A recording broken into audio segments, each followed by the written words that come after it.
Dating chef sa restaurant, ngayon ay mas minabuting magtayo ng sariling kainan na may presyong pangmasa pero nakakasiguradong pang restaurant ang lasa. Dito. Yan sir, may mga star na yan sir, Michelin ba yan? Ay, hindi naman, mga bestseller. Bestseller, sige sir. Ay, promise, pag po hindi bagong luto yung binigay ko po sa inyo, pwede ko po yung ilibre yung buong pamilya nyo. Saka ayoko kasi ng pre-cook kasi galing na ako sa mga ibang resto na puro pre-cook lang yung tinda eh.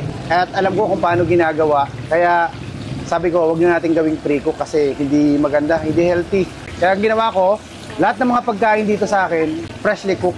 Kahit gaano kadaming pamilya nyo, pag hindi bagong luto yung binigay ko, libre na po yun.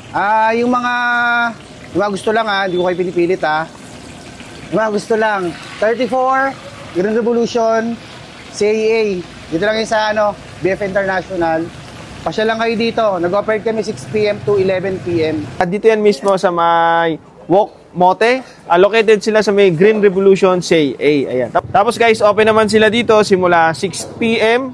hanggang 11 p.m. daily na yan. Tapos ang maganda dun sa kanila guys, ay nagluluto. 15 years na siya sa Chinese restaurant. So pinili niya magtinda ng ganito. So maalam siya magluto. Made to order lahat ng orderin nyo. Napaka budget friendly lang guys kasi mga around 110 to 120, 30. Ganun lang yung price niya eh. Ito ang chicken nila grabe May kasama na rin yan chow pan rice. So ayan, libre daw pag hindi. Pag hindi bagong luto. Pag hindi bagong luto, libre na lang. Ayan.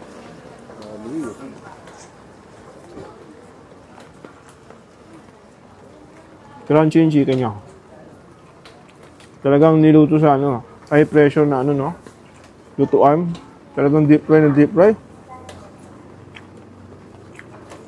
Siyempre yung chow pan rice niya.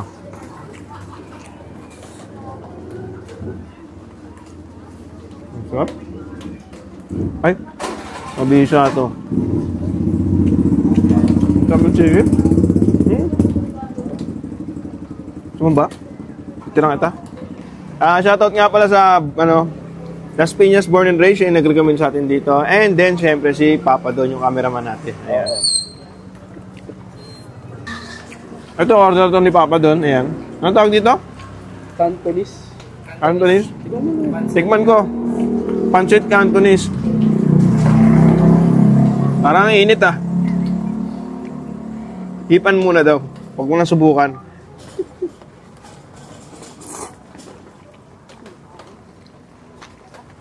Mabisa. Pang-ulam. Pancit Canton na Cantonese na pang-ulam. Sarap. Tapos guys, tingnan mo naman grabe. Eto guys, ganito talaga yung serving dito Hindi porket na bibidyoan natin is ang dami yung laman. Ganito talaga yung actual niya. Grabe Tapos meron siyang broccoli. Ayan. Hindi niya talaga tinipid. Chef yung nagluto, talaga masarap yung pagkakagawa. Mabisa. Hindi na pwede i-contest. Sarap.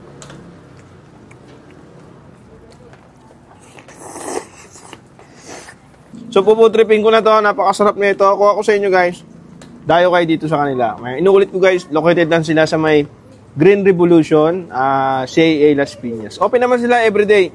Tapos lalagay ko na rin sa comment section yung kanilang page kung gusto niyo mag-order through online. Food trip na ako.